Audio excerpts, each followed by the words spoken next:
Ktoré mesto nazývaš svojím domovom? Momentálne už Bratislavu. A predtým to bolo? Predtým to bola Veľká Hradná.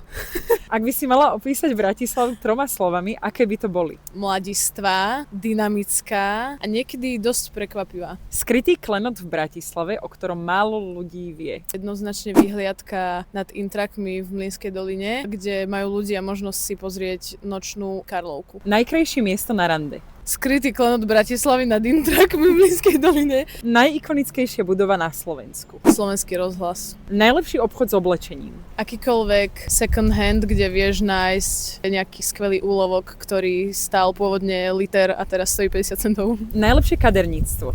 Plato v Trnave. Obchod s najkrajšími šperkami. Slávica, ale za mňa preto, že oni vlastne združujú alebo respektíve predávajú viacerých aj slovenských umelcov. Konkrétne, keby mám povedať umelca, tak Magdalena Šťastníková. Kam ísť na tetovanie? Ervy do Onakwo. Je to vedľa kaviarne Vták a je to strašne šikovná taterka, od ktorej mám že hrozne veľa keriek na sebe. Aká asociácia ťa napadne pri týchto slovách? Trnava, Vysoká škola. dobrá káva, Fern alebo Jungle. Taliansko, Taký platonický druhý domov. Ružinov, Najlepší hud. Mlynská dolina Super spomienky, lebo som tam pracovala dlhé roky. a Veľká Hradná. Proste domov, ale v takom pravom slova zmysle, vieš, že tam máš rodinu a záhradu. Kam na zmrzlinu? Zmrzlináreň u Tulipa s najlepšou punčovou. Ak by si mala bývať v jednom inom meste na Slovensku, ktoré by to bolo? Modra alebo Pezinok. Lebo sú to nádherné malebné mestá a majú vinárske pozadie. Ja som veľký fanúšik vína a páči sa mi tam, je tam krásne. Kam na víno? Dlho to bolo Vincová Enery, než zavreli. Teraz akože už asi Viecha klasicky. A čo pre teba znamená domov?